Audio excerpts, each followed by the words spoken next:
Assalamualaikum warahmatullahi wabarakatuh. Perkenalkan, saya Syan Ahmad dari Fakultas Ilmu Komputer Jurusan Sistem Informasi. Di sini saya akan mempresentasikan pertemuan week 8 sampai dengan 14. Yang pertama, sejarah singkat bahasa Indonesia. Sejarah singkat bahasa Indonesia. Bahasa Indonesia memiliki sejarah jauh lebih panjang daripada Republik ini. Bahasa Indonesia dijadikan sebagai bahasa nasional sejak tahun 1928. Bahasa Indonesia berasal dari bahasa Melayu, termasuk dalam rumpun bahasa Austronesia yang telah digunakan sebagai lingua franca di Nusantara pada tanggal 28 Oktober 1928. Para pemuda dan pelajar mengkirakan Sumpah Pemuda naskah putusan Kongres Pemuda tahun 1928 itu berisi 3 butir kebulatan tekad sebagai berikut. Yang pertama, kami putra-putri Indonesia mengaku bertumpah darah yang satu, tahan Indonesia. 2. Kami putra dan putri Indonesia mengaku berbangsa yang satu, bahasa Indonesia. 3. Kami putra dan putri Indonesia menjunjung bahasa Indonesia persatuan bahasa Indonesia. Kedua, generasi milenial bahasa.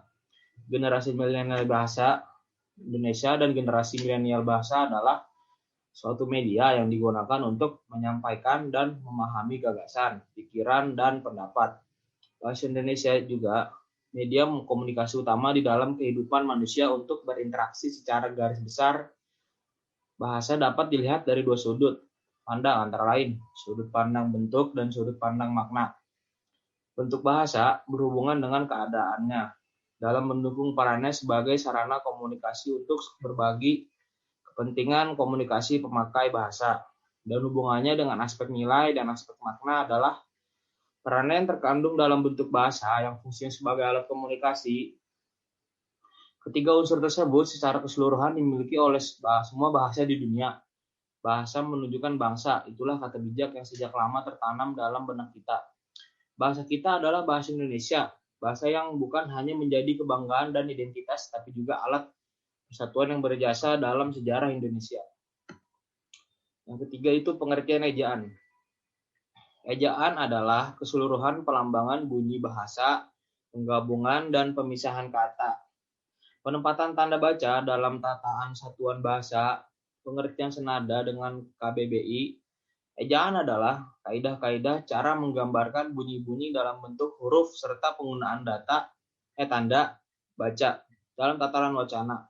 Berdasarkan konsepsi ejaan tersebut, cakupan bahasa ejaan membicarakan 1. Pemakaian huruf vokal dan konsonan. 2. Penggunaan huruf kapital yang eksklusif. 3. Penulisan kosakata dan bentukan kata. 4. Penulisan unsur serapan, arifikasi, dan kosakata asing.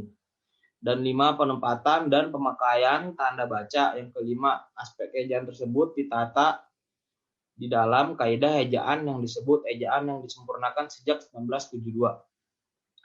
Perkembangan ejaan di Indonesia diawali dengan ejaan Van Ophuijsen. Ejaan pertama bahasa Indonesia tersebut diambil dari nama seorang guru besar Belanda yang juga berhati bahasa dan berlakukan pada tahun 1901 oleh pemerintah Belanda yang berkuasa di Indonesia pada masa itu. Ejaan Van Ophuijsen dipakai selama 46 tahun, lebih lama dari ejaan Republik yang dipakai selama 25 tahun. Yang keempat, pengertian Puebia. Puebi. Arti Puebi adalah merupakan singkatan dari Pedoman Umum Ejaan Bahasa Indonesia. Puebi merupakan sistem tata bahasa Indonesia yang dituangkan dalam Peraturan Menteri Mendikbud nomor 50 tahun 2015 tentang Pedoman Umum Ejaan Bahasa Indonesia. Perbedaan Puebi dan EYD adalah terletak pada huruf kapital. Pada ejaan bahasa Indonesia sebelumnya tidak diatur bahwa unsur julukan ditulis dengan awal huruf kapital. Ini aturan tersebut terdapat pada Puebi. Dalam buku pedoman ejaan yang disempurnakan, penulisan ejaan dan tanda baca diatur dalam kaidahnya masing-masing. Penulisan ejaan yang diatur tersebut diantaranya 1. Pemakaian abjad, huruf vokal, huruf konsonan, dan abjad. 2. Persukuan, yaitu pemisahan suku kata. 3. Penulisan huruf miring. 5. Penulisan kata dasar, kata ulang, kata berhimbuhan, dan gabungan kata. Yang keenam, penulisan angka dan lambang bilangan. 7. Penempatan tanda baca atau punktuasi. Pengertian diksi. Diksi ialah pilihan kata terhadap bahasa-bahasa yang dikuasai oleh penutur dalam Kamus Besar Bahasa Indonesia. Diksi adalah pilihan kata yang tepat dan selaras dalam penggunaannya untuk mengungkapkan ide atau gagasan sehingga diperoleh efek-efek tertentu seperti yang diharapkan. Pilihan kata merupakan satu unsur yang sangat penting baik dalam dunia karang-mengarang maupun dalam berkomunikasi sehari-hari. Dalam memilih kata setepatnya untuk menyatakan suatu maksud, kita dapat dari kamus-kamus. Kamus memberikan suatu ketepatan kepada kita tentang pemakaian kata-kata. Dalam hal ini, makna yang tepatlah yang diperlukan. Diksi juga meliputi persoalan gaya dan ungkapan. Dengan gaya bahasa, dengan diksi yang tepat akan menjadikannya karya tulis. Kamus menjadi karya yang indah dan memiliki makna yang sesuai dengan apa yang kamu ingin sampaikan. Fungsi diksi. Pertama, fungsi diksi itu melambangkan gagasan yang diekspresikan secara verbal. Kedua, membentuk gaya ekspresi gagasan yang tepat. Ketiga, menciptakan komunikasi yang baik dan benar. Keempat, mencegah perbedaan penafsiran. 5. Mencegah salah pemahaman. 6. Mengefektifkan pencapaian target komunikasi. Syarat-syarat diksi. 1. Unsur ketepatan. Kesesuaian kata dapat diartikan secara sederhana apabila diksi yang digunakan tidak merusak suasana atau menyinggung orang yang mendengar atau membaca. Unsur kecermatan dalam pemilihan kata berkaitan dengan kemampuan memilih kata yang benar-benar diperlukan untuk mengungkapkan gagasan tertentu agar dapat memilih kata secara cermat. Pemakaian bahasa dituntut untuk mampu memahami ekonomi bahasa dan menghindari penggunaan kata-kata yang dapat menyebabkan kemubaziran penggunaan diksi. Penggunaan diksi lebih menekankan pada ranah kognitif, di mana kata yang tepat membutuhkan pengetahuan kata yang lebih banyak. Pengertian kalimat efektif. Kalimat efektif adalah kalimat yang benar dan jelas sehingga maknanya dapat dipahami dengan mudah oleh orang lain, yang menyatakan bahwa kalimat efektif adalah kalimat yang dapat mewakili pikiran penulis atau pembicara secara tepat, sehingga pendengar atau pembaca memahami pikiran tersebut dengan mudah, jelas dan lengkap seperti apa yang dimaksud oleh pembicaranya. 10. Struktur kalimat. Struktur kalimat dalam bahasa Indonesia terdiri atas subjek. Subjek tersebut adalah sebagian kalimat yang menunjukkan pelaku, tokoh, sosok, benda atau suatu hal, suatu masalah yang menjadi pangkal atau pokok pembicaraan. Dan kedua, predikat. Predikat adalah bagian kalimat yang memberitahu untuk melakukan tindakan apa atau dalam keadaan bagaimana. Subjek, pelaku atau tokoh, atau berada dalam suatu kalimat. Objek.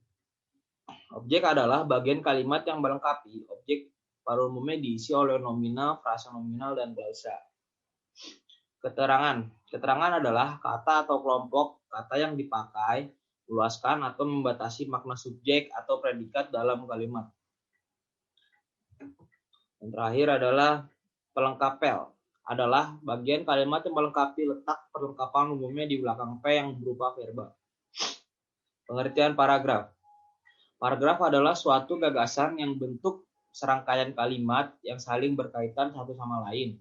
Nama lain dari paragraf ialah wacana mini. Kegunaan dari paragraf adalah untuk menjadi penanda dimulainya topik baru dan memisahkan gagasan utama yang berbeda. Syarat-syarat paragraf yang baik.